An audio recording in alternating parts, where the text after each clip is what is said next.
Spin me around. Alright, people often ask me what is the most competitive thing I feel like I've played this season that I enjoy a little bit. This is my pick for it. This deck is pretty good at giving people the beatdown, while also having small amounts of interaction that's pretty reasonable, and Chandra generates a little bit of card advantage, and Rekindling Phoenix is a very sticky threat, and the deck's nice and foil to boot. So let's go ahead and pop on into some matches and see how this feels. Felt really good last time we played it. Let's see if that trend continues today.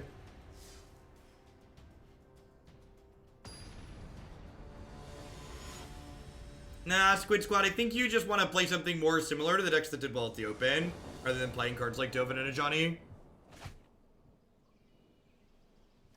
This hand's a pretty easy mulligan. We have 1 non-foil card, so we can definitely do better at 6. Possibly have 0 non-foil cards. Be a little greedy and bottom that. We have a lot of mana sources in our deck. I'd love to draw like Llanowar Elves or Paradise Druid or some other like 2-drop to fill out the curve.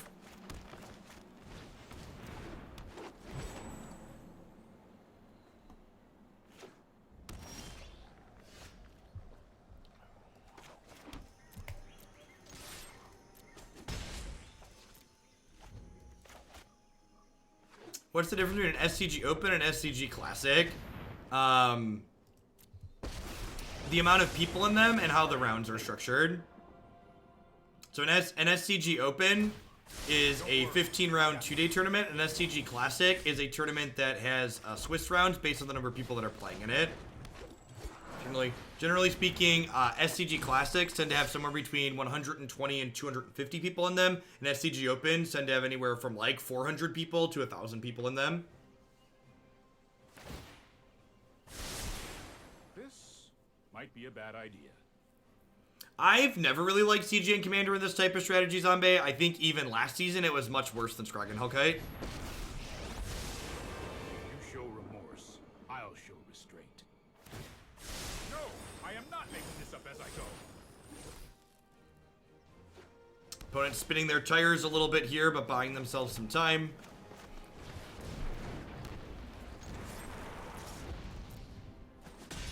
You just let me know if you're up for round 2. Karn's Bastion makes me think that might be playing blue-white Planeswalkers.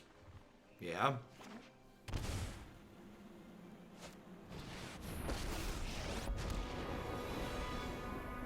Let's slow this down.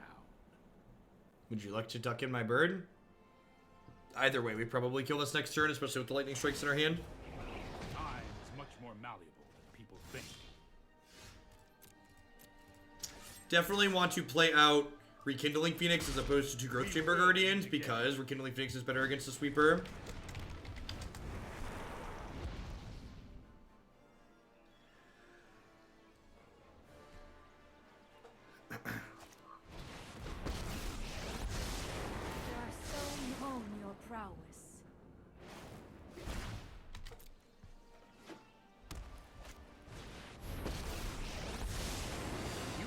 Analyzed and found sometimes your attacks unoffensive.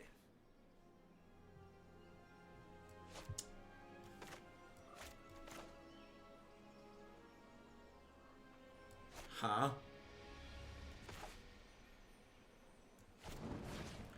I'm gonna lightning strike this and play a Growth Chamber Guardian, I think. I have reached my limit. I could like also like play Legion Warboss, attack Narset for 2, because then like she can't impulse again, and maybe that's good enough. I don't know, putting the Guardian into play might also get them to blow their sweeper though, and if they blow their sweeper before we Legion Warboss, that's really good for us.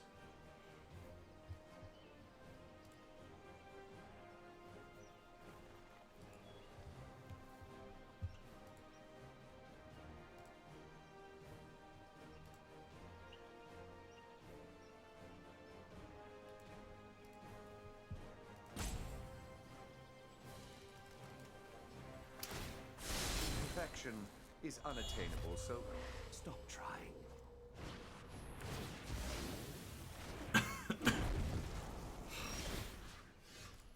I agree, Gorks. I feel like between Legion Warboss and Rekindling Phoenix, we should be in a pretty good spot.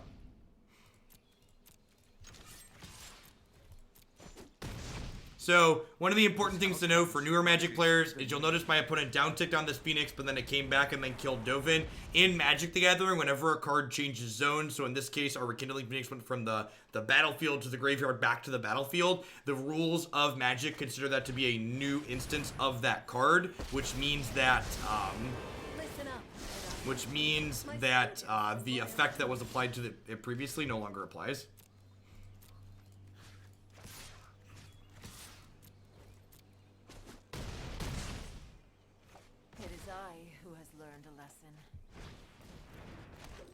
And I'm just going to play both these out here again, because if they have a sweeper, like, great. I still have 2 Phoenixes. I'm like, that gets rid of their 2/2, and then I play a Legion Warboss.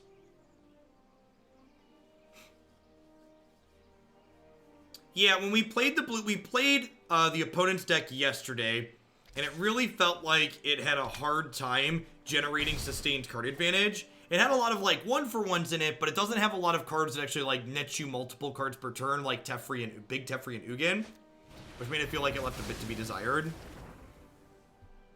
So, if I draw a land here, are they dead? Close. Pretty close.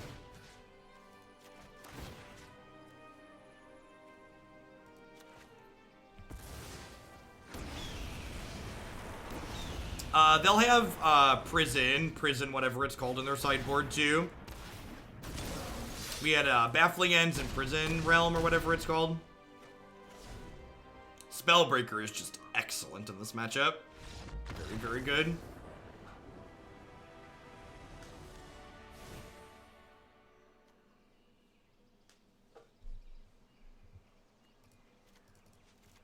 In fact, we're going to bring in Cindervines because I expect them to have a lot of enchantment removal post-board.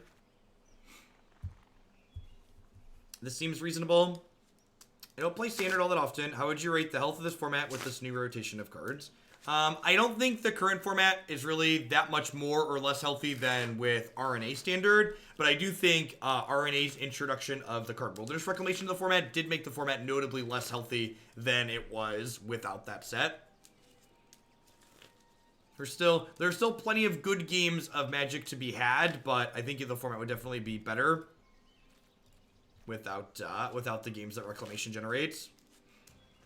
Is Brontodon not better than Nissa? No, I definitely think Nissa is great. Nissa provides, like, a sustained flow of haste threats.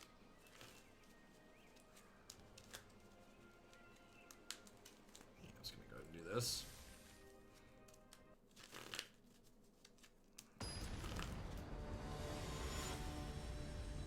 Their deck really wants Ensnaring Bridge, yeah. There are a lot of decks in Standard. Could you imagine Esper Control? I guess Esper Control wouldn't really want Ensnaring Bridge, right? Because they keep cards in their hand.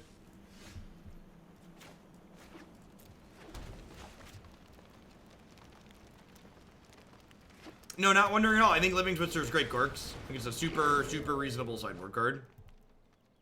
For the reasons you just listed.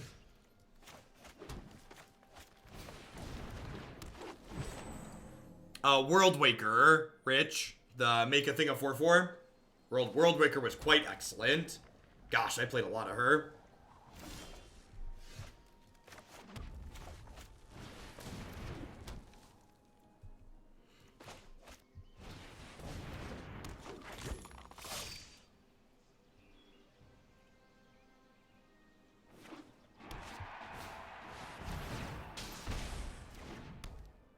Hey, look, a Prison Realm.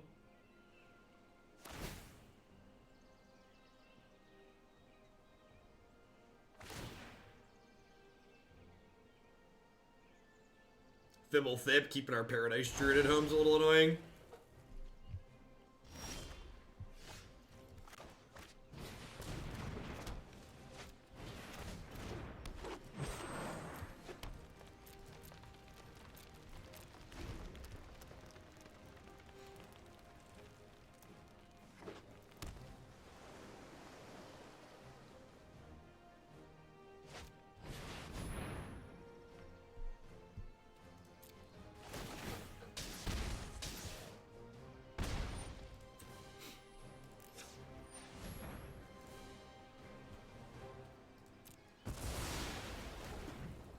The black-white Aristocrats deck we played earlier today was very good, Max.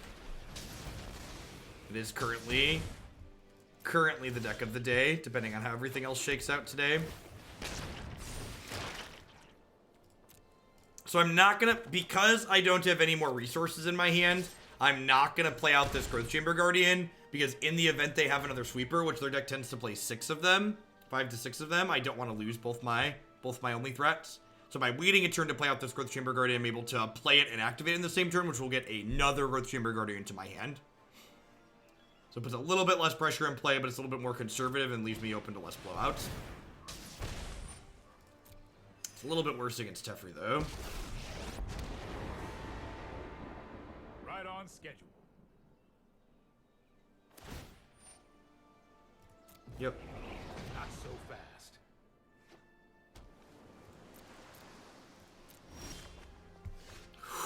Ho, ho, ho, ho. That was the best draw on our deck. Not particularly close. Thunk. This is hardly my worst defeat.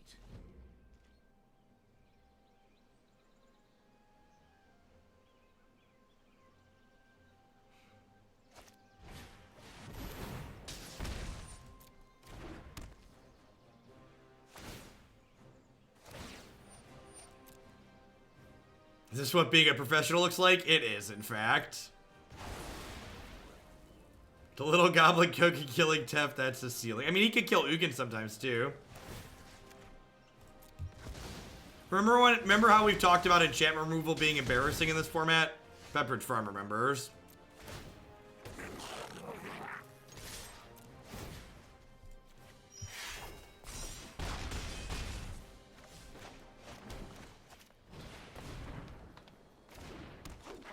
Look at that. I don't even have to redraw this dork next turn. Again, not playing out my extra Growth Chamber Guardian because they need a sweeper.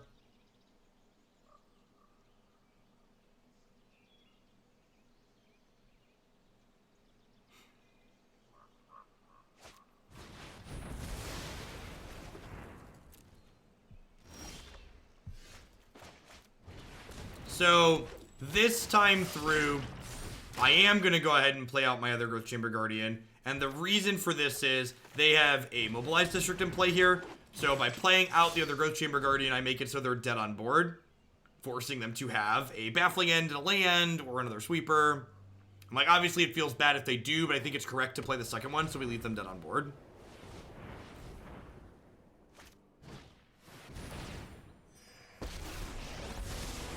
This isn't a fight you can win. Yeah, time wipes a sweeper. I've got time. They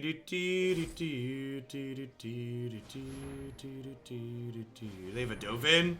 That'd be incredibly annoying. Frozen Realm, sure.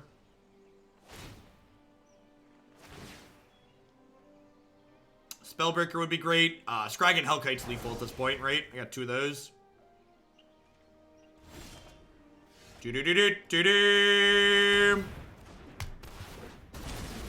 Yeah, there be dragons.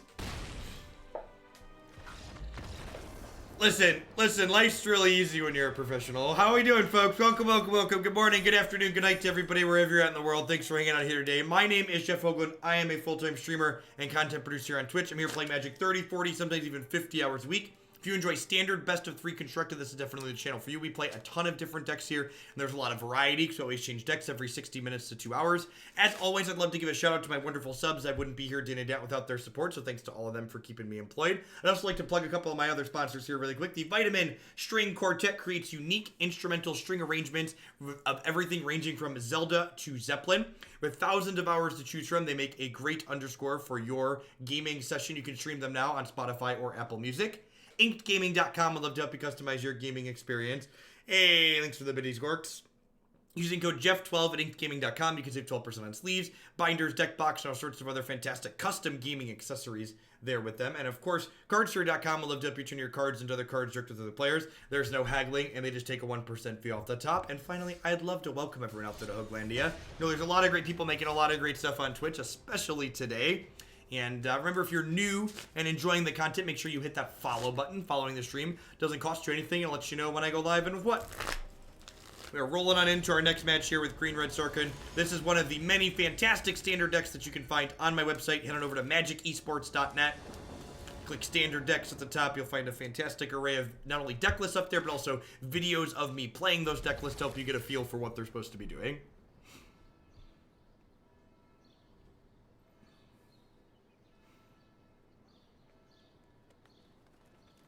Hasn't been pink for a hot second, Sting. Lasted about a month, which is what was expected. The beard lasted longer than the top of the head did, too. Oh, no. Oh, no. Poor little elf.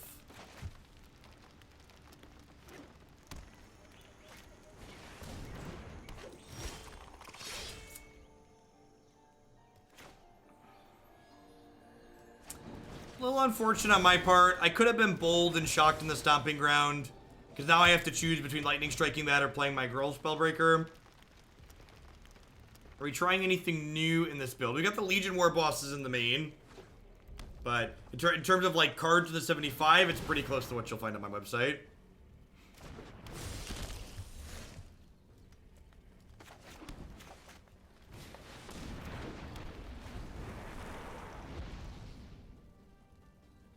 I mean, I think Esper Control is undisputably better. There's a reason why you see lots of results of people playing Esper Control and not people playing Blue-White Control.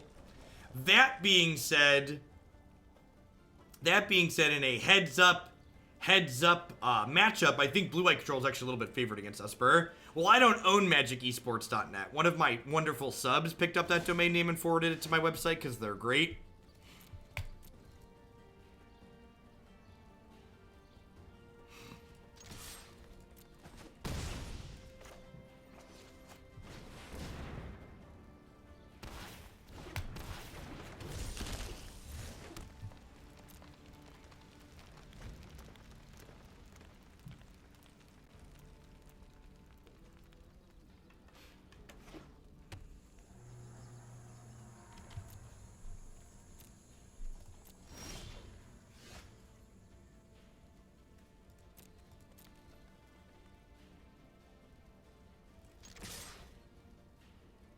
I think I want to just hold on to these. I think I'm okay trading these even, Stevens. And if they try to, like, Collision Colossus to save their thing, then I'll double spell it.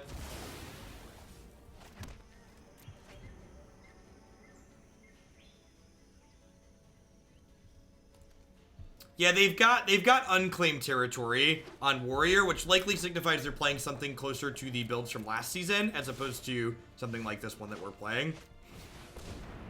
Do-do-do-do-do-do.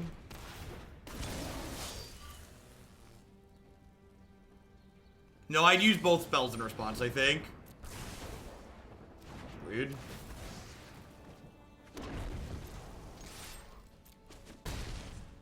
Don't whirly boy me. Don't whirly boy me. Don't whirly boy me. Now, this is a matchup where having fewer than 4 Lava Coils feels bad. I do think Lava Coil is excellent in this matchup. Legion Warboss just eats it and dies a lot of the time. Shivan Fire's probably fine.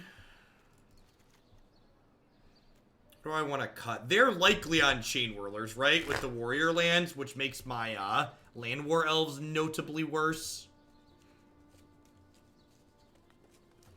I think Kiora tends to be worse than Domri on average.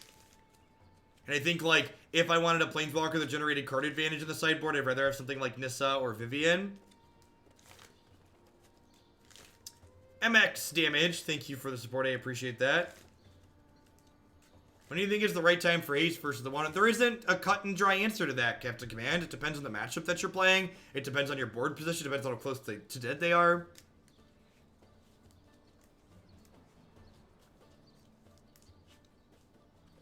I don't know, I'm bringing in a lot of removal. I guess these do die too. I could just, like, fully go bigger. I don't hate this. Like, I've got 24 lands in my deck, right? I'm boarding up to 6-10 removal spells.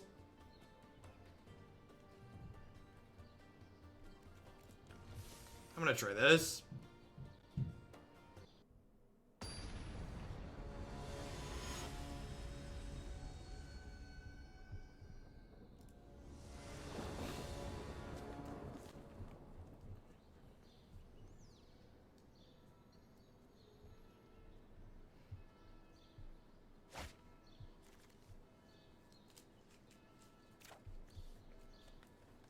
I know it's not much, but I appreciate your grind. I know you have a family support and bring content to the MTG community. Support this man. Well, thanks for keeping me around, Mage.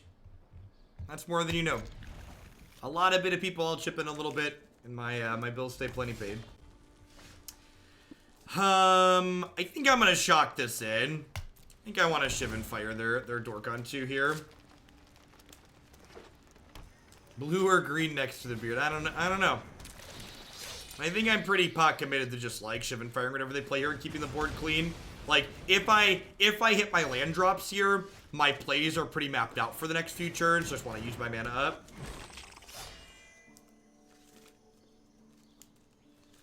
Yeah, I agree. The problem with, like, the Pig God is that, like, he kind of wants to be in a deck that's aggressive, but, like, at the same time, a 5-drop isn't really where aggressive-ish decks wants to be, especially one that doesn't have haste. Spartacus, thank you very much for the very generous tier 1 sub. Welcome, welcome. Thanks for keeping me around. I'm gonna hit this now. Again, just want to do it ASAP so that way they have the least likely ability to respond with a burn spell. I think based on the position I am, especially with this Chandra in my hand, I'm gonna play defense here.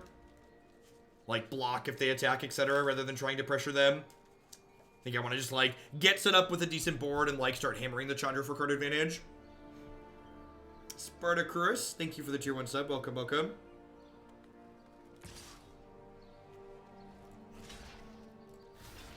In fact, once they trade here, I think I might just deploy Chandra and get her going.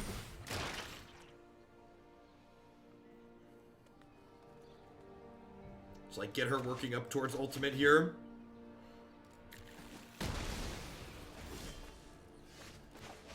And at this point, the fact that I boarded my mana dorks out feels really good, because I've survived to get to the mid game here, and now I don't have to, like, draw Llanowar Elves.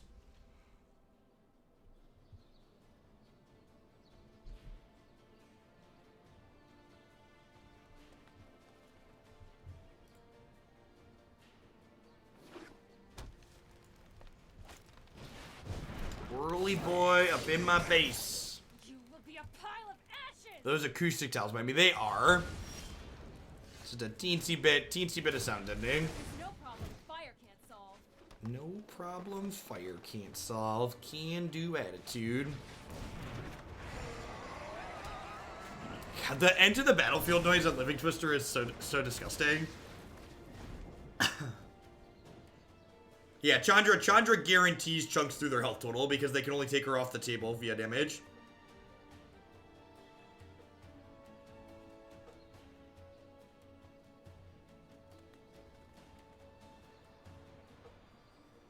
Yeah, the fact that she's forced to deal damage to herself seems bad.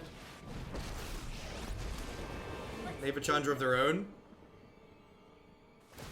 Living Twister is a body, it's a blocker, it turns lands into a meaningful resource by discarding them in the mid to late game. I think this card's just very good in general. Oh, it's you burning.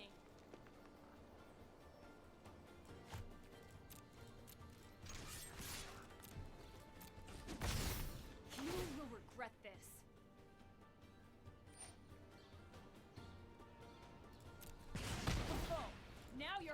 Stop hitting yourself. Stop hitting yourself. Stop hitting yourself. Time to fight fire with fire. I am out of here. Maybe I was supposed to just, like, lightning strike them there. I don't know. I feel like it was better television not to.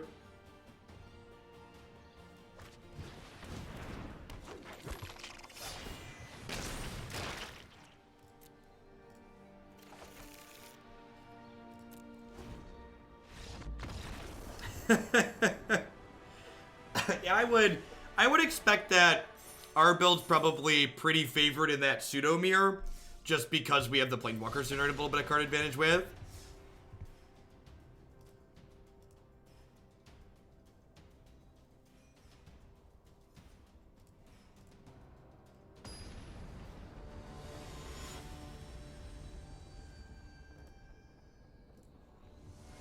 Hey, Pull Up Red, thank you very much for the brand new Prime support. There's a lot of great people making a lot of great stuff on Twitch right now. Thanks for supporting mine this month with that. Yeah, I agree. I agree, B-Rich. Just the 2-5 stat line for 3 is very good. And the fact that it, like, I could even see playing a second Twister in the 75. It's a good blocker that also has meaningful text as you go into the late game. How good do you think Red Green will end up being in this? I think this deck's very good. I think Gruul Warriors was very good last season, and this feels like a natural extension of that archetype. This is our second time playing this archetype on stream, and it's been very good both times for me. This one is up on my website.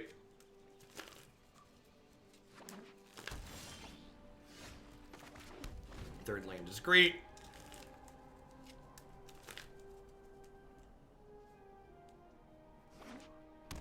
Growth Chamber Guardian is so good on 2 against control, and we get to follow it up with Legion Warboss, because they need to kill this on sight, otherwise it starts finding more copies of itself, but then they also need to kill this on sight because he starts sending the troops in. So if they don't kill Legion Warboss, or Growth Chamber Guardian, we'll fart him and find a friend, and if they do kill him, we'll have, oh, sure. Not Esper control, got it? Oh, you know what? I should have waited on that Lightning Strike, because they're a Sorin deck, so, like, they could Sorin this turn. You're 7-1 in 8 games with the Black White Aristocrats deck. That's awesome.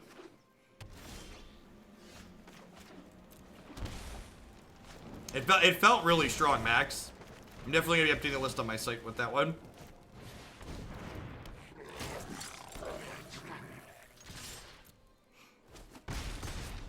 Nice, Nerfex. Yeah, Elves is very good in Modern. It's definitely one of my favorite archetypes to play. Yeah, the latest versions on the stream deck are Be Rich. I uploaded the last iteration after we made changes when we wrapped up.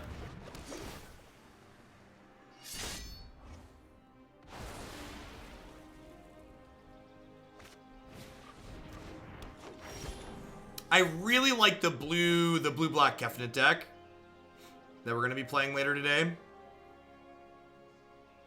This is pretty close to the green-red build on my site. Maybe. Legion Warboss in the main seems okay so far. Like, he's pretty bad in matchups like this, where they have board presence. But there's enough Reclamation and Esper control in the format that is probably fine. I do think I want to put some Living Twister in the build on my site. That's definitely a card that's good. Oh, not hitting a land here is bad. What do I want to do?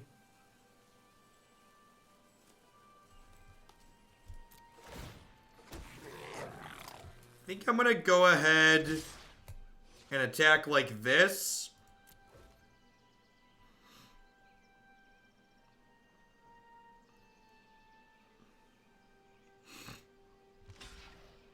And then they won't block this with this, obviously, because I could activate it and find a 4/4.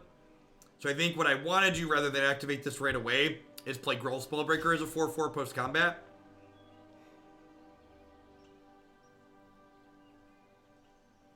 Yeah, I would play some other card advantage if you can't get your hands on Kefnet.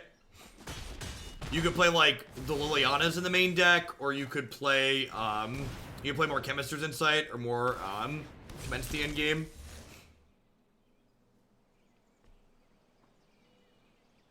Why would you say that, B-Rich? I think making the Gruul Spellbreaker bigger is great against the deck full of token creatures.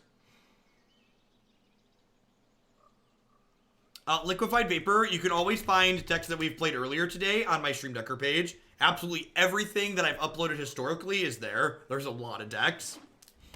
It's like 6+ a day for the last year plus.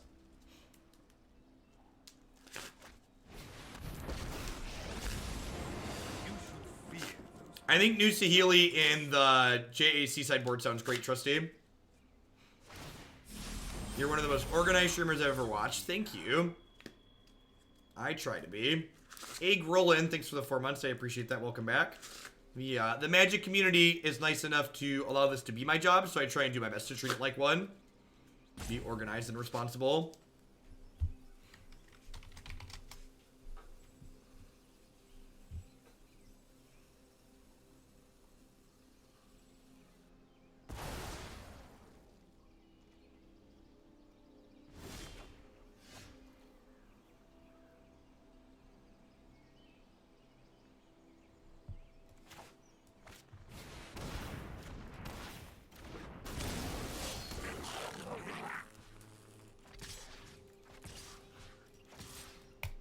It really sucks that this is basically a get their deputy gain 7 here for them, but I think I have to kill this.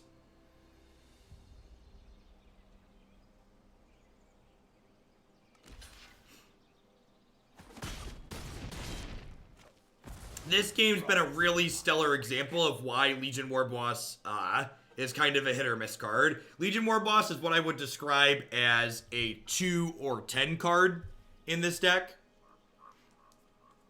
No, I would not play the blue-black deck without Thief of Sanity. That card's more important than Kefnet.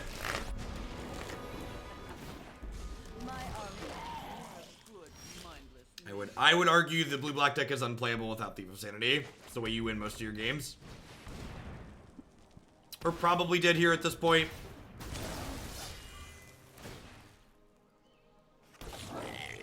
Even if I can, like, trample down this Liliana, they're just gonna draw so many cards from blocking.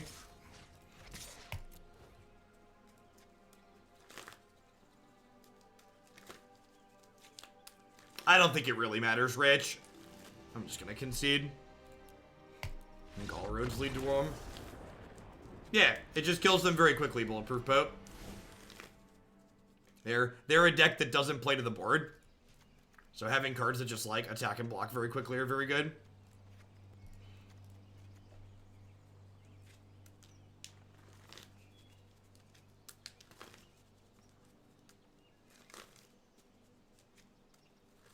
Maybe I don't want Nissa here. I definitely want all of my removal.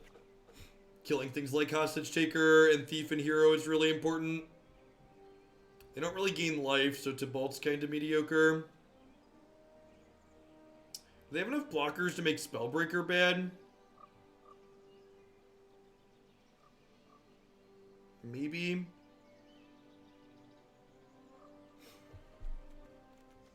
Yeah, I might trim some acceleration. When I bring in more removal, I can probably afford to trim some acceleration.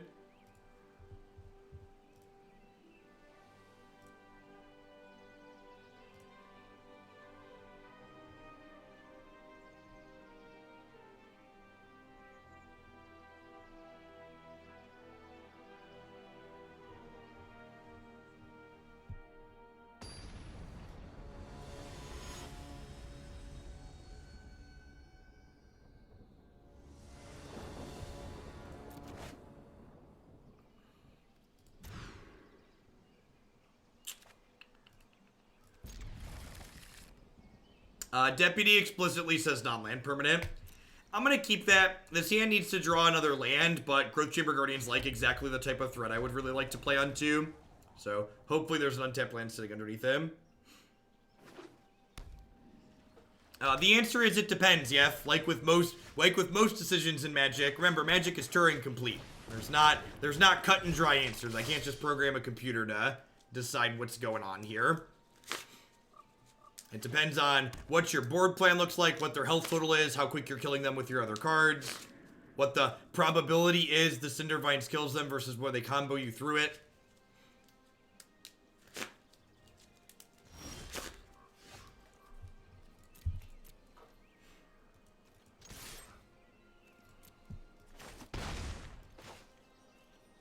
Well, I didn't hit a land here, but I did at least get to add further pressure to the table. You're the closest thing we've got to a computer. I am here a lot. Scale of 1 to dead. How are these guys looking?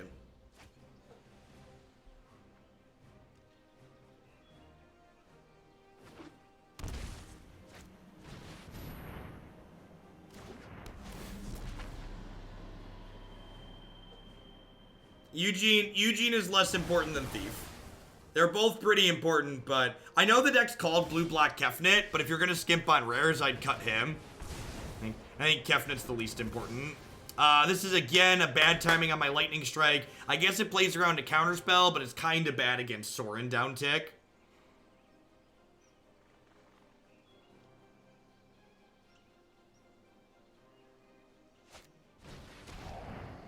Well, so the big difference between Vitu-Ghazi and Nissa is that not only is Nissa a sustained pressure, but Nissa attacks on turn 5 with 5 mana, whereas the Vitu-Ghazi is technically a 6 mana card because it needs a land untapped to be able to attack the turn you play it. So while it hits harder, it's worse in other spots. It's a little bit slower.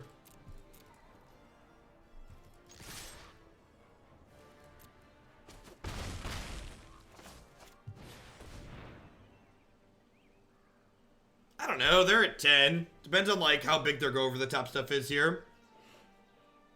You can always find my latest variations of deck lists that I like, especially for standard, on my website. Click standard at the top. Every time I have an update to make, I update it there. Those pages are living documents. They don't just like get set and forgotten.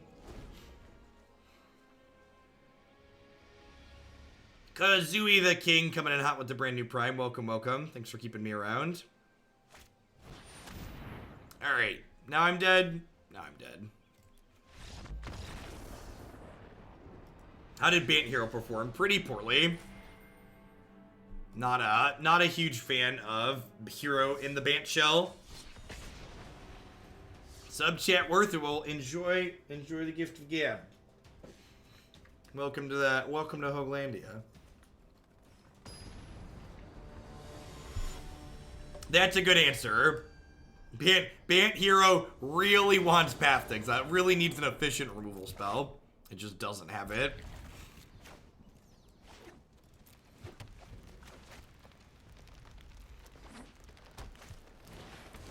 Well, I mean, 2 of those 3 cards are playable Bulletproof Pope. I'd probably cut the unplayable one.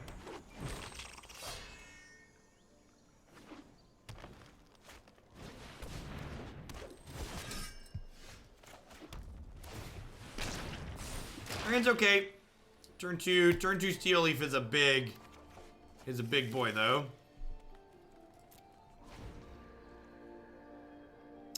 We played a deck like that last season, Lazy Man.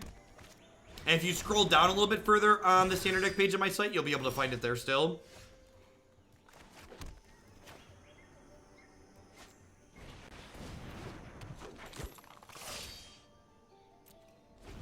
Thoughts on Grixis Controller versus Blue-Black Gifted? I don't think you gain anything meaningful by adding red to the deck. I think Ugin is the card Nicol Bolas wishes he could be.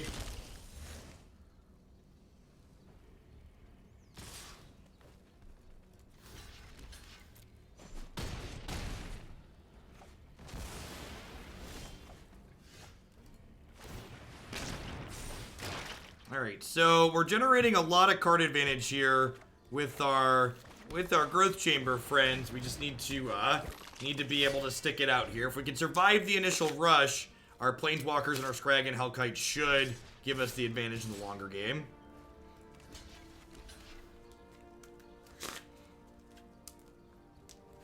Man, how do we feel about just trading this here? I think I like it. Yeah, if we'd have been on the draw, we'd have gotten slaughtered this game. But we were on the play, so we got a little bit of a chance. This is my 5/5, your move.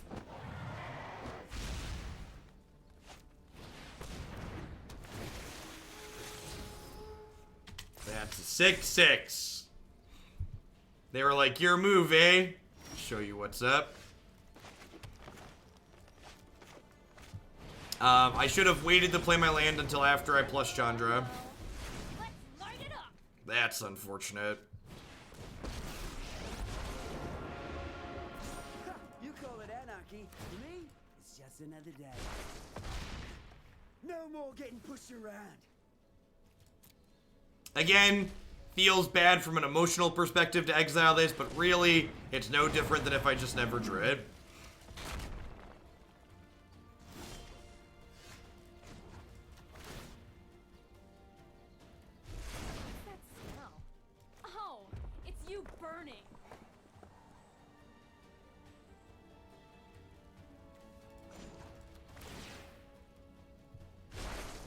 Won't answer other kids.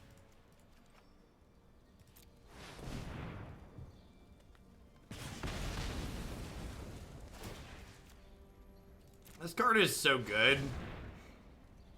I love Big Angry Daddy Dragon.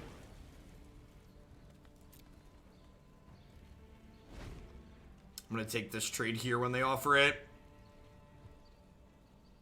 Unless they attack with this too.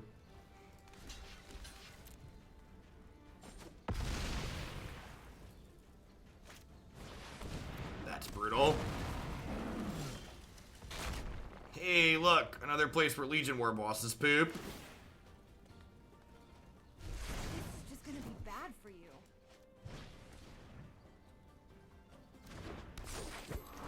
They have plenty of blockers here, though. So, Chandra should get to do her thing next turn. Wish you could see your face when I was beating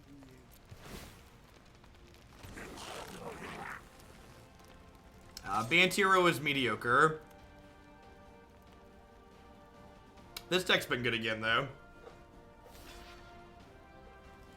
Opponent had a really good start this game, and like Nullhide Ferox is one of their better cards, and we're holding our own.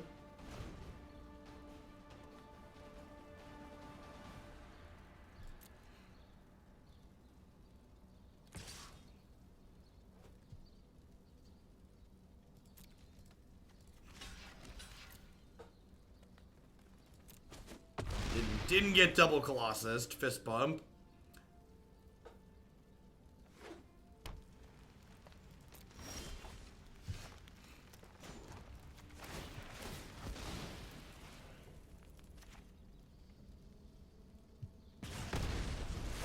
No problem. Fire control.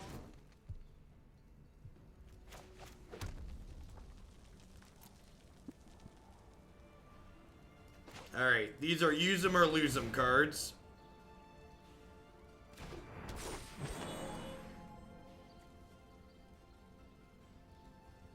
If I play this and plus, that's 8.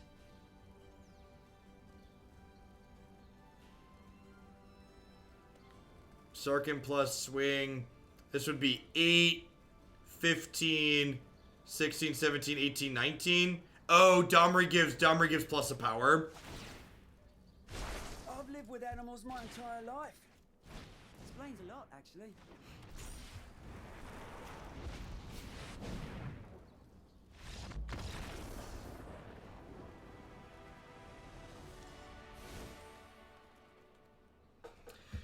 I don't think it's right to try and force lethal there. Because if I miss a burn spell, I could possibly hit a bunch of spells I can't cast, which would be bad for me.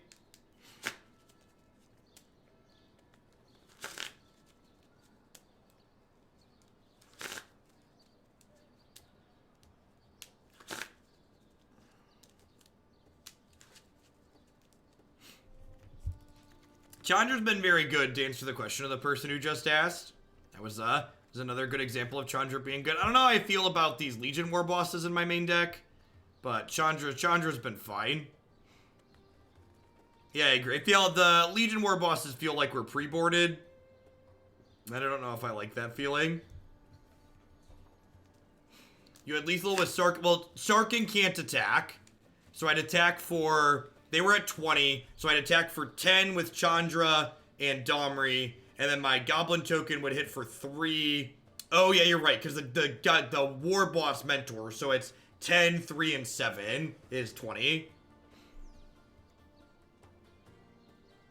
After we finish this match, I'll shuffle things around and show you what I would look like with Legion Warboss in the sideboard. It's probably just Tibalt that comes in.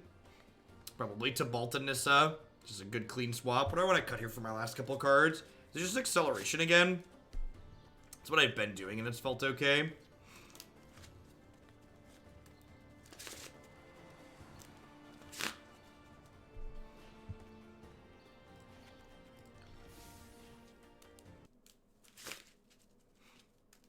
Why, can you elaborate on why you think Chandra is bad in a deck that has a higher curve Swift? I'm not sure that that's really relevant to Chandra being good or bad.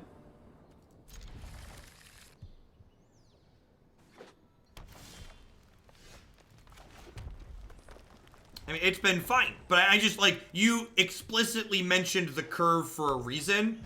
So, like, to me, when someone does that, it's because they think that it would have a negative impact, right? Otherwise, why mention the curve?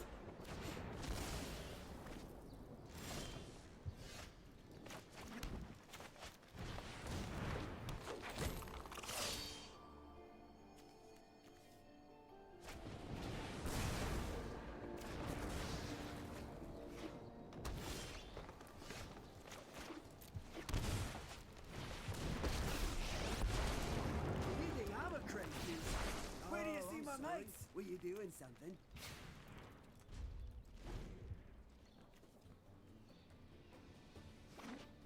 The fact that Domri's a ramp spell that's like also good in other places, or also has more utility past that, is so slick. You trying to knock me down?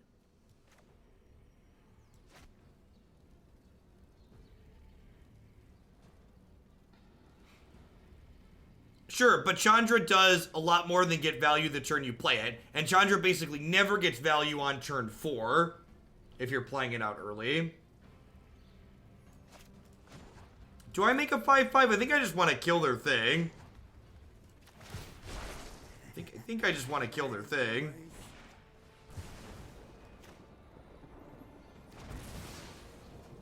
Like if I play a 5/5 and they like Collision Colossus me, I'm like incredibly sad.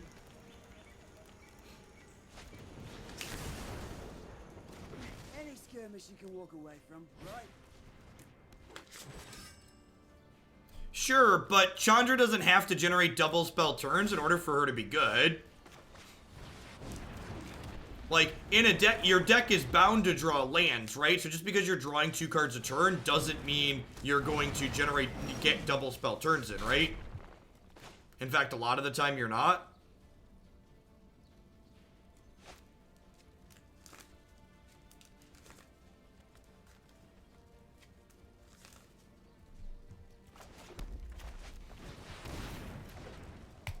This turn could go a couple ways. I could, like, just pass by playing the land and, like, deactivate this block and Shivan Fire it. The downside to that is my opponent could just not attack, and then I feel bad.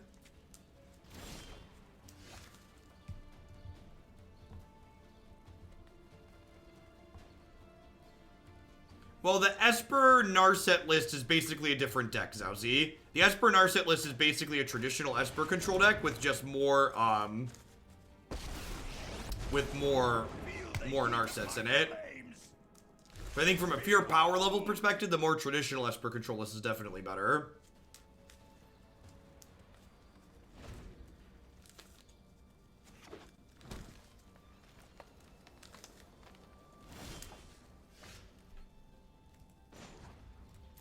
Right, dead? We're like pretty close to dead, right?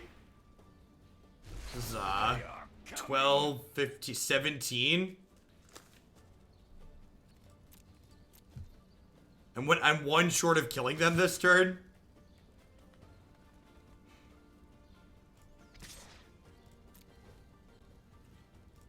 Hey, Benny Marty, thanks for the Twitch Prime support. I appreciate that. Welcome, welcome. Thanks for keeping me around. I think this wins more than the older Gruul style. You mean like the Warriors deck from last season? I do think this deck feels better or more powerful to me than the Gruul Warriors deck from last season, yes. Sarkhan's been great. He's super powerful. You're just like playing him with other planeswalkers that happen to be good, and it feels really strong. Speaking of, I'm gonna shuffle some things around here. I like Chandra in the main deck's been good here. I like this mix of removal and ramp, but these Legion Warbosses I don't think belong in the main. I think Tibalt's a little bit of a higher floor card. He also provides a little bit of extra synergy with Sarkhan punching people, which is nice. Correct, Zowzi, because we haven't played. Not every deck I play on stream goes up on my website. It takes time and money to put decks on my website. I have to commission artwork, and I have to take the time to like format the pages and stuff like that. We also haven't played the strict version without emergency powers in it.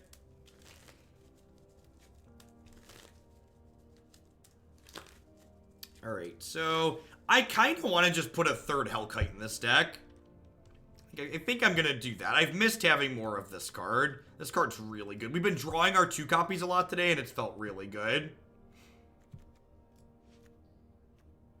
I'm going to cut this Nissa out of the sideboard, because I think our control matchup's pretty good anyways, especially with these Legion Warbosses. I'm going to go up a Living Twister and Shivan Brontodon, I think.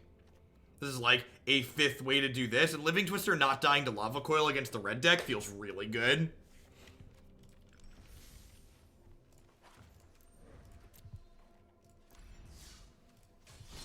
What decides if a deck is on your website? If the deck is up on my website, that means I think it feels competitive in the format from my experience playing it, and I think it has a unique gameplay pattern that is fun. So a lot of the time you won't see me putting stock best decks in the format up there, partially because a lot of the stock decks I find dry a lot of the time, and partially because a lot of times people don't donate to see stock decks played, so we don't have a lot of videos of me playing them. Yori, thank you for the 7 months. I appreciate that. Do you think Planeswalkers... Do you think the Planeswalkers are there to host potential problems that you're not rotating for? I think they're helpful towards that.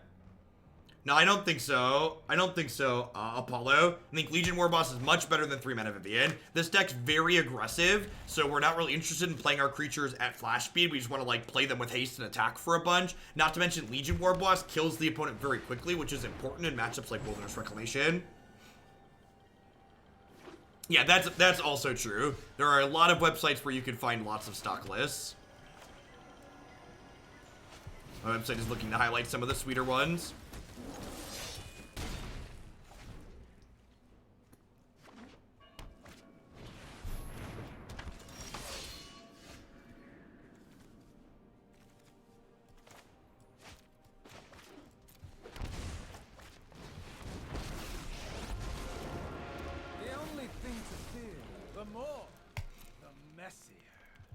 Turn 1 Llanowar Elves on the play is just real good in general. Although not having removal for this hero probably quickly spells our death.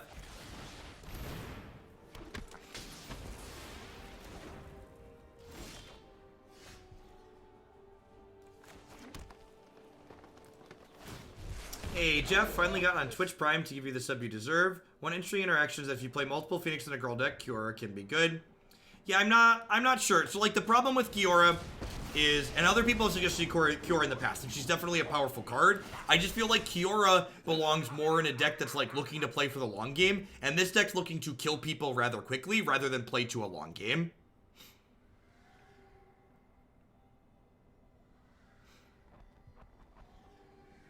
I think putting Kiora in a deck like this serves to push yourself into a role that's not a very good role to be in.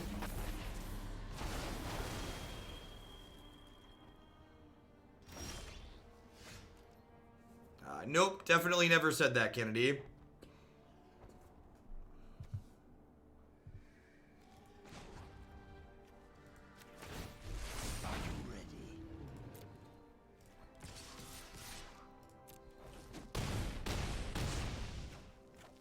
Can we just, like, take a moment and appreciate how much better this Tibalt has been than a Warboss would have been here? I feel like I need to appreciate how much better the Sarkhan's been, how much better the Tibalt's been. Someone gets hurt. My friend is here to help your pain.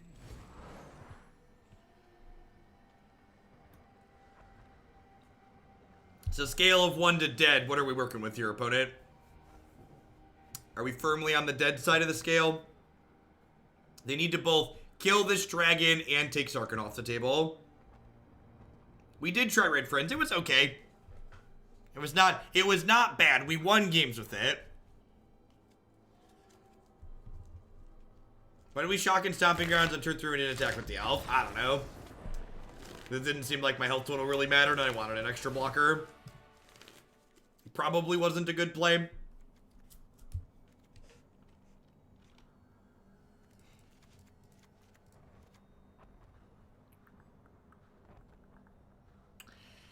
I think I just do what I've been doing. I think I like just like boarding in a bunch of removal and trimming my accelerators. I'll leave 1 in here as just a random. This seems fine.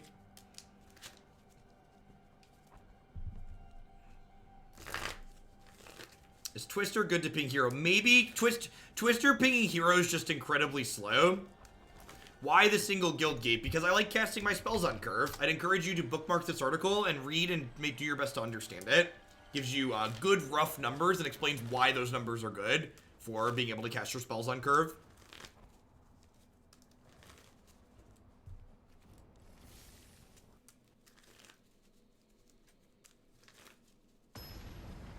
What deck would I take? Blue-Black Kefnet is my favorite deck in the format in terms of both power level and playstyle that I enjoy.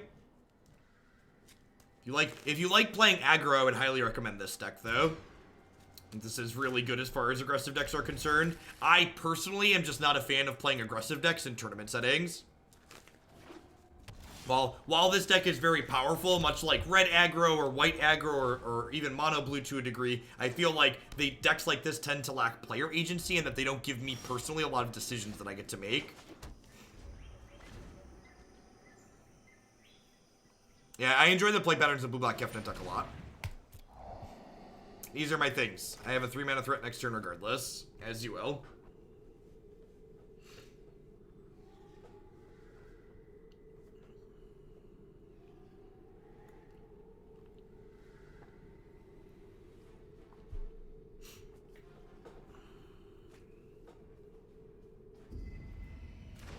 I actually think this deck is very good against Esper Control frags.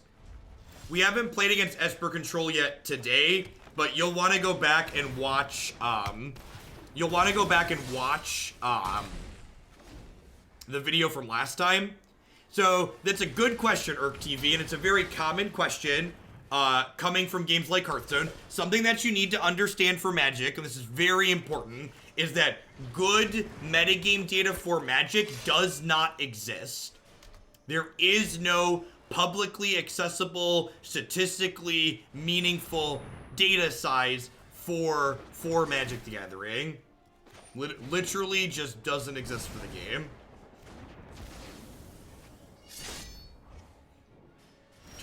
Tournament data is kind of too small overall. And we don't get data out of Magic Arena like we do out of Hearthstone just yet, because we don't have deck trackers that are widely used. Yeah, I think so, Regalo. I really like the flash play patterns, but I think the blue-black deck's probably higher on the power level scale overall. Sorry I'm late. We've not, I don't think we played against White Weenie, but I also don't 100% recall. Feels real bad to draw Growth Chamber Guardians when you're farting off your initial ones. Do you have a source on that, I know historically speaking, WotC's been pretty anti-data, but I didn't know that they recently had told people not to provide data.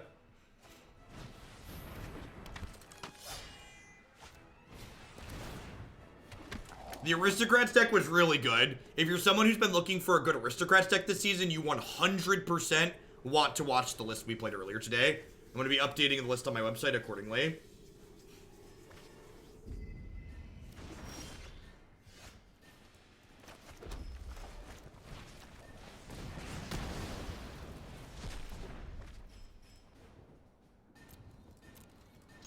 No, Dallas. What does my evidence feel? So, we don't... Your feelings are not facts, and they're not welcome here to be presented as facts.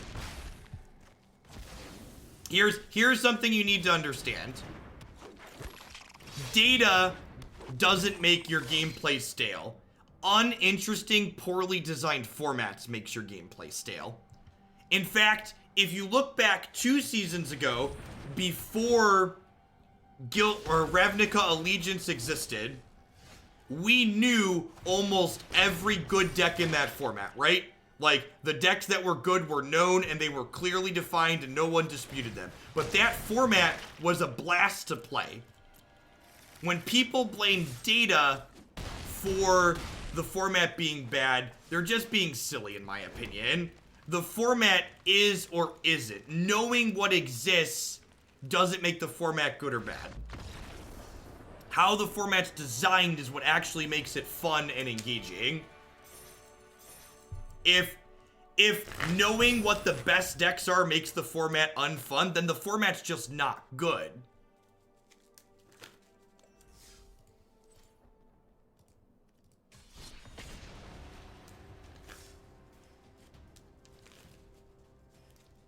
Well-designed formats should hit an equilibrium point between multiple good decks of varying playstyles.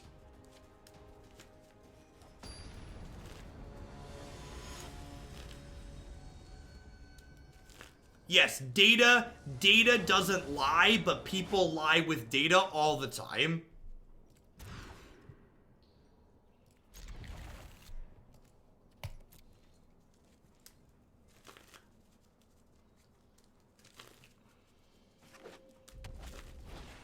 Well, that's a long time ago. That's why I asked you explicitly if you had something more recent.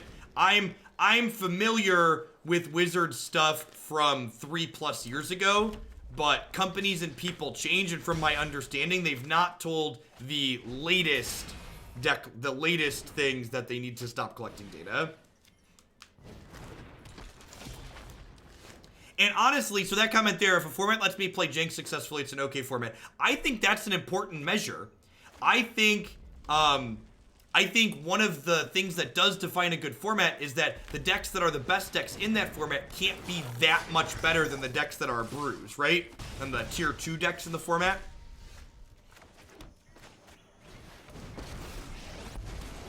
Play nicely. I adore an audience.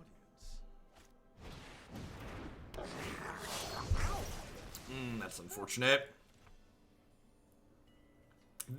Someone mentioned this matchup will be a good test. Well, again, I always encourage people to think about what they're seeing in front of them.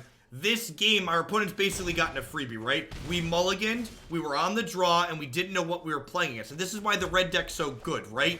In these even best of 3, when you don't know what you're playing against, the red deck gets a lot of free wins because players can't make intelligent mulligan decisions to get to hands that are meaningful. Post-board, not only do we get to bring in more interaction, but more importantly, we get to make intelligent mulliganing decisions.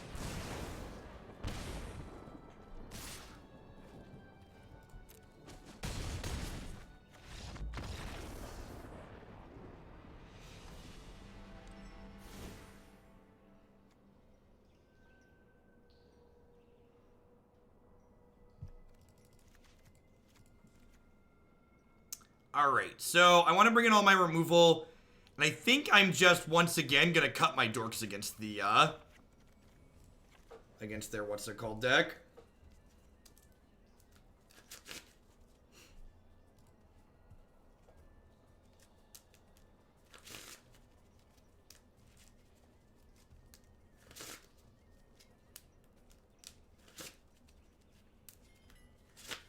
What do I want to cut for my last 2 cuts here? Is it just Chandra? Although Chandra's pretty good at sitting on card advantage.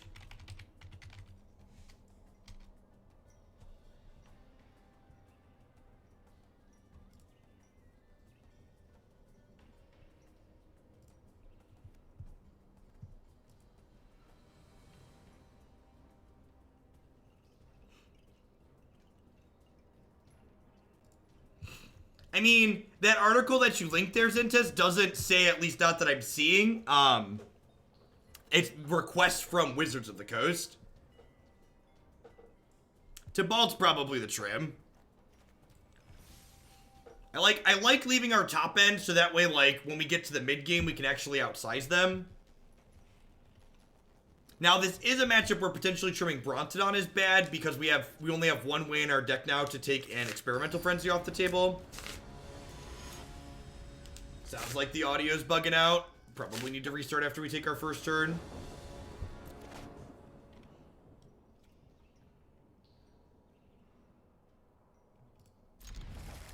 No, I'd be very surprised if we ever get multi.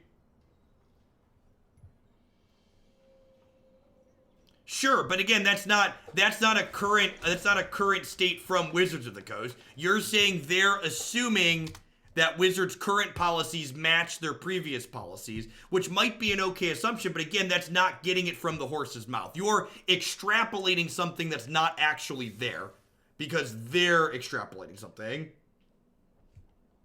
No, it's just annoying. Yeah, if we draw some lands, our hand's very good. For those of you that are newer to the stream and not familiar, there's some kind of bug with my audio drivers on Magic Arena that the audio distorts every few hours. Just gotta give it the old kick. Oh, red source. Red source. Red source.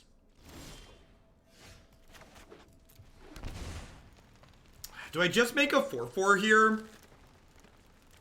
Do I just make a 4/4? I don't think so. I think my hand has enough beef in it that I can afford to lose this Growth Chamber Guardian to not farting him this turn.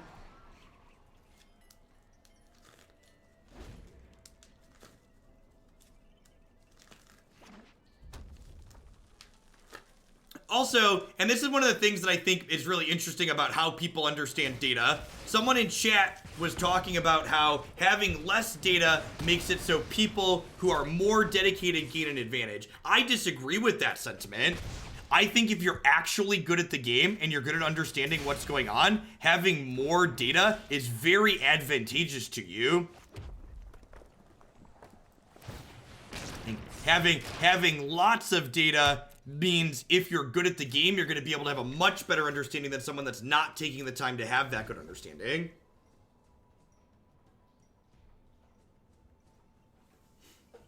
Do they have a land, or they just like brick off here? Wow! Double Frenzy and Exile just plays Chandra instead. Let's light it up. Alright.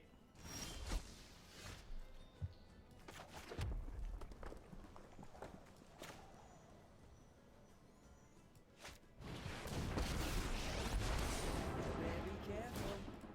I'm alright. Ooh, I revel in devastation.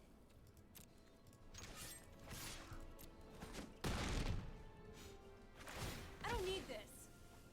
Gosh, Domri is good.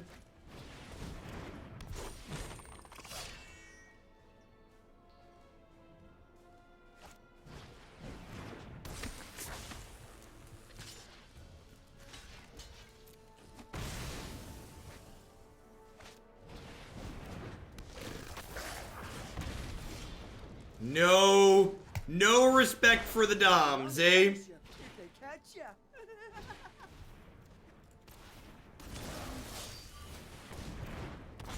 Spellbreaker would have made Chandra target herself. I didn't have mana for that, unfortunately.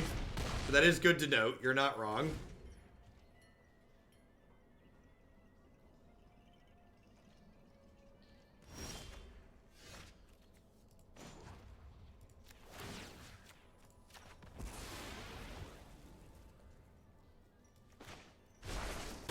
Oh, there'll be nothing but dust left when I'm Yeah, there'll be dragons.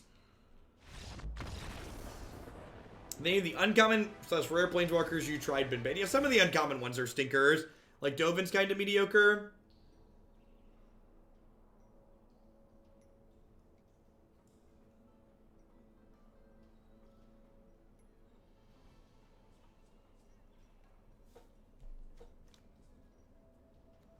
I think I'm happy with how I sideboarded. Playing this makes me feel like I want one more Bronte, but I guess I don't really have anything I want to cut either. It's probably fine. Yeah, the fact that they had to spend 2 cards to kill the Twister is very good.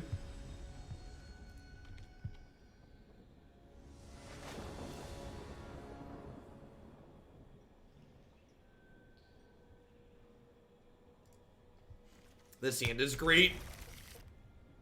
Is Tibalt mostly for Crisis? Tibalt's just good in general.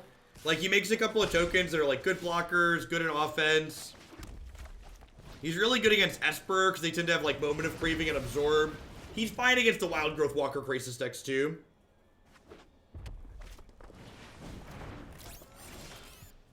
I'm going to go ahead and be a little bit conservative here and use a Lightning Strike as opposed to a Lava Coil, I think.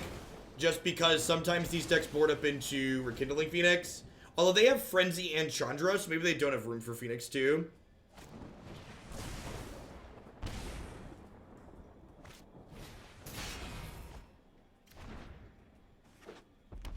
Yeah, I agree.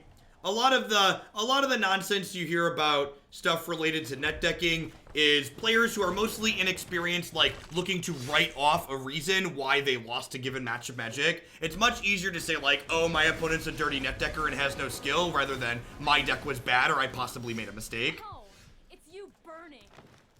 Now, it is worth noting here, because I elected to hold the Lightning Strike, I'm not able to kill their Chandra here. Why not play Domri and set up the Chandra kill? How do I set up the Chandra kill? What does that mean? This is just gonna be bad for you.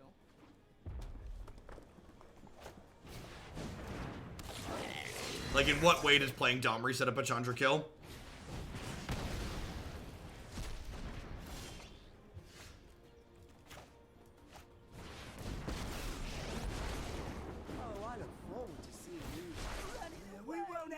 other guilds.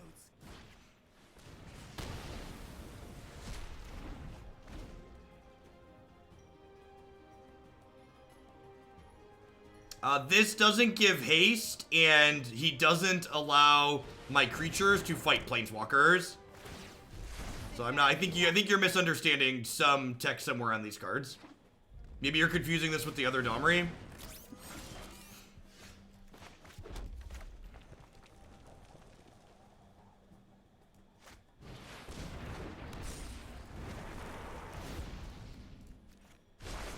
Yeah. Ravnica deserves its demise.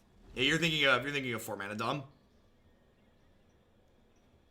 We're probably dead here. I don't know that we're gonna be able to beat Frenzy and Chandra. Because like if I kill the Chandra, they're going to yeah, they're just gonna kill me back. Chandra's very good in these aggressive mirrors that have to take her off the table by attacking.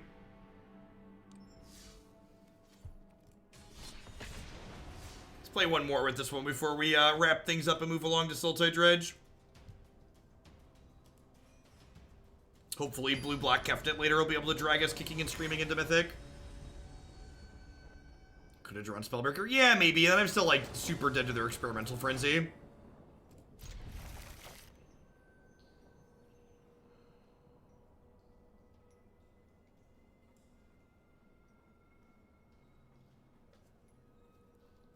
Kefnet is exceptionally sweet. I agree.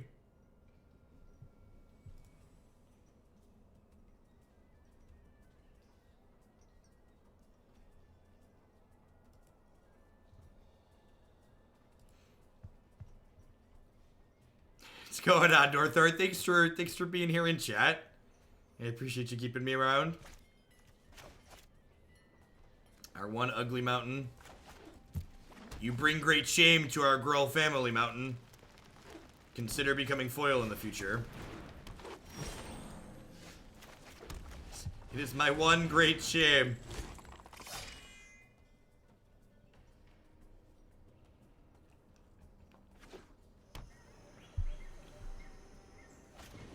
Gruul mirrors, brouhaha.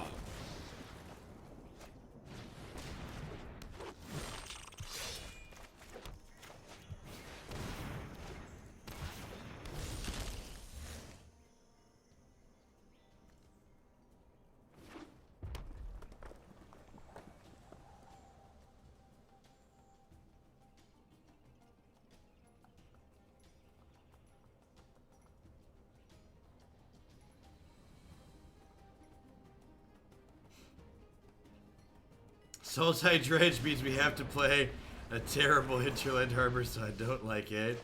Yeah. It's a beautiful day for chaos. Yeah, not only is he good because he's a 4/5 flyer without other text a lot of the time, perp, but the fact that he dodges cast down is big too.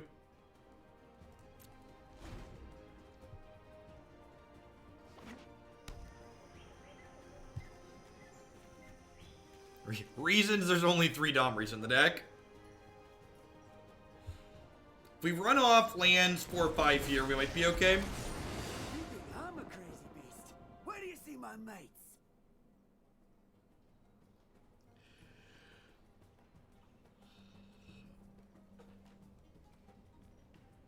They want to get really aggressive. They could like trade their Phoenix for my Spellbreaker, but then they lose their egg if we have a burn spell.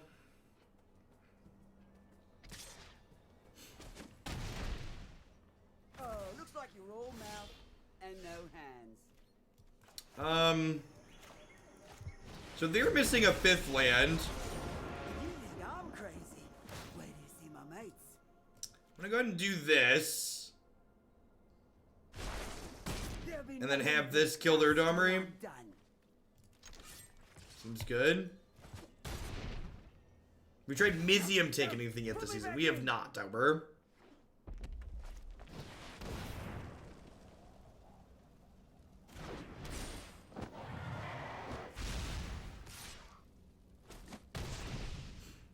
I'll be back after I've licked Well, the we wood. used all 3 of the Domris to good effect.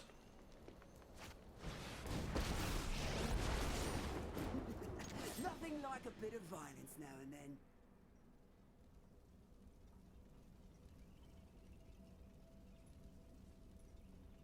So if they don't block here, we'll then have these fight post-combat. Oh, there'll be nothing but dust. So, like, all of our Domris were, like, removal spells plus gain 4, which is, like, plenty reasonable. We will rise again.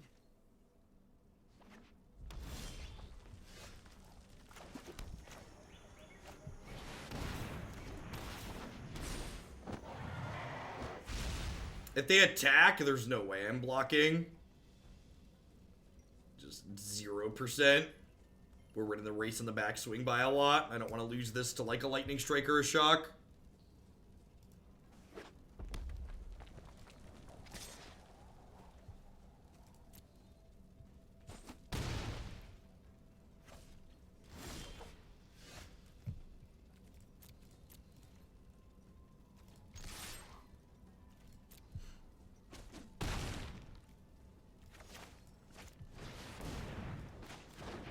Thanks, Gorks. We had a lot of good decision points for sure. Shishisha. Did you enjoy teaching? I did. In fact, big part of the reason why I taught for as long as I did because I enjoyed it. Definitely, there's definitely not many people who teach for the money, at least, that's for sure. Isn't a whole ton of that there.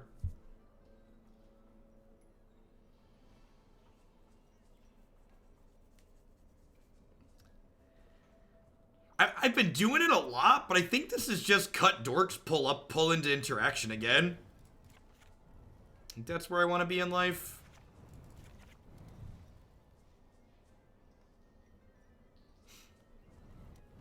Yeah, I think this is fine. I think I'd rather have, like, one dork than one Tibalt.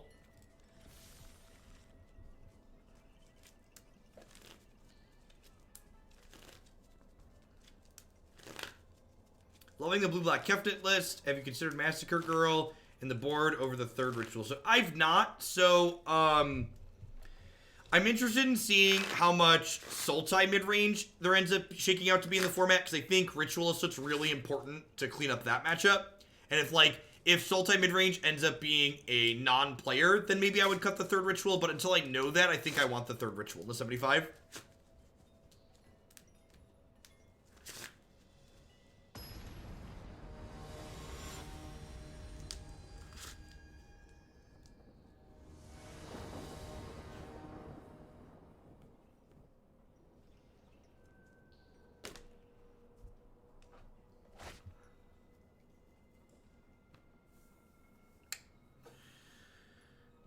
Seems like lack of removal feels a little bit bad on the draw. This is like pseudo removal.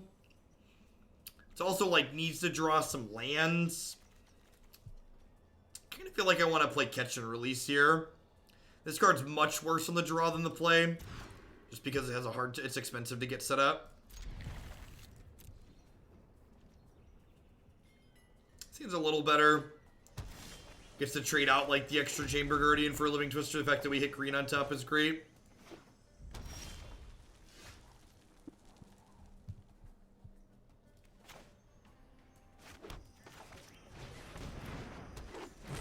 It's a good pickup.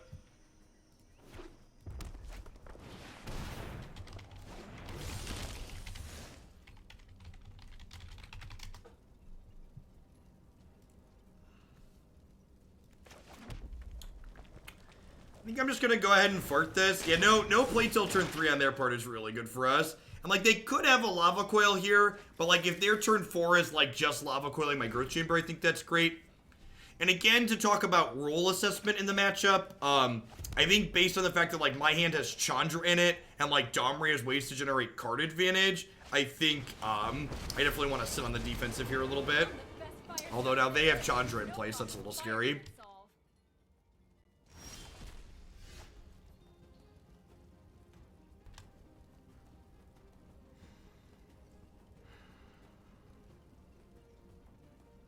If Have I been impressed by Living Twister?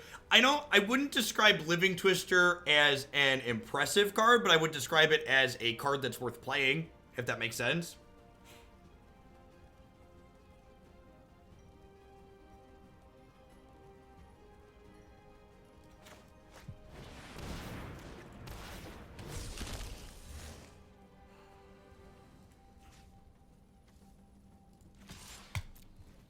I guess I'm going to trade these off proactively.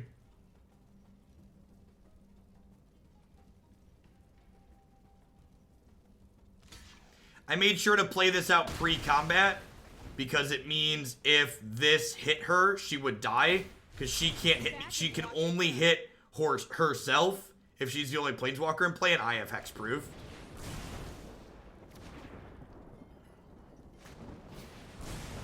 Is Living Twister Borborygmos' fart? Oh, Magic Vorthos. Oh, Magic Vorthos. Feels like we're dead here.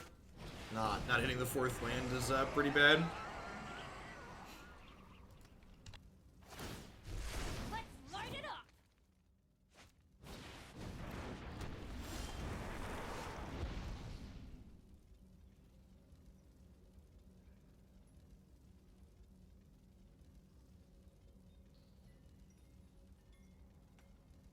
Yeah, a little bit too far gone. Afternoon Sentry.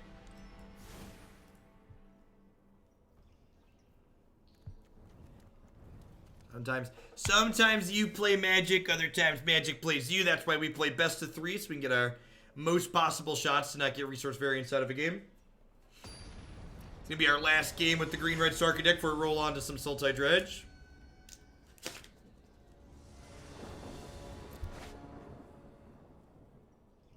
This is very reasonable. It desperately wants a 3rd land, but certainly in the range of keepable.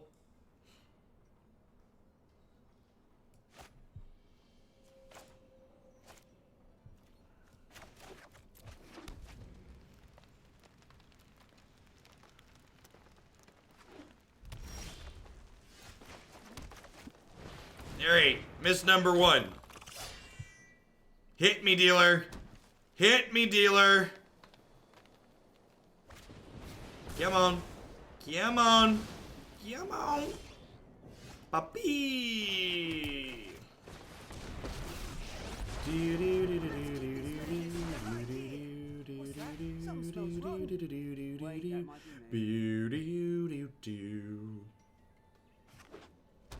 What does the box and Bant box refer to? Nothing in particular.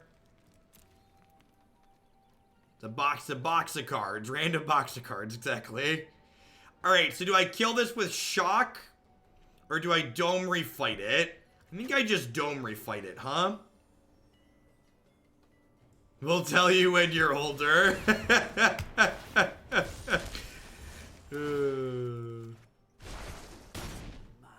I like that Shock can finish off a Planeswalker after tapping it.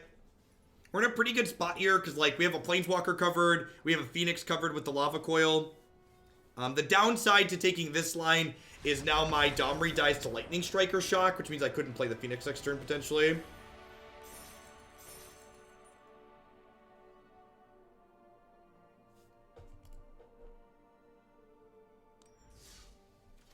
Huh. I really like this 75. Or close, something close to it. I kind of feel like I want to fit this other Brontodon back in my board. But I also feel like I don't know exactly what I want to cut. Part of me just wants 4 Lava Coils. Like, this is just the single best card in the Rekindling Phoenix mirror matches. I kind of think I want to do this. This doesn't seem unreasonable. Seems pretty well-rounded overall. I think I like everything going on here. I'm glad we tried Chandra in the main deck again today. She definitely was worth her slot. Yeah, Brontodon's very good against the red decks. Like, having like 8 things on 3 that just have huge booties gives you a really good chance against the red aggro decks. Yeah, I think the Paradise Druids are good. Not only do they provide a little bit of fixing, but they actually attack too, which is nice. One of the things I want to highlight on for people that watch this video all the way through or watching this entire session is that a lot of people are going to note that I boarded these cards out a lot, and I think that's going to lead a lot of people to the conclusion that they don't want to play these cards.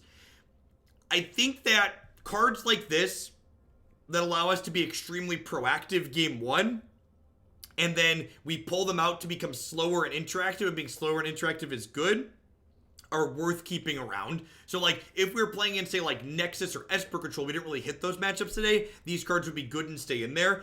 But when we're boarding in a lot of removal, I don't mind trimming cards like these, basically.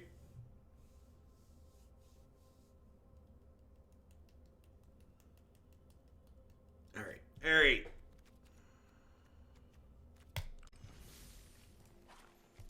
Export this, throw it on Stream Decker so I can update my website later.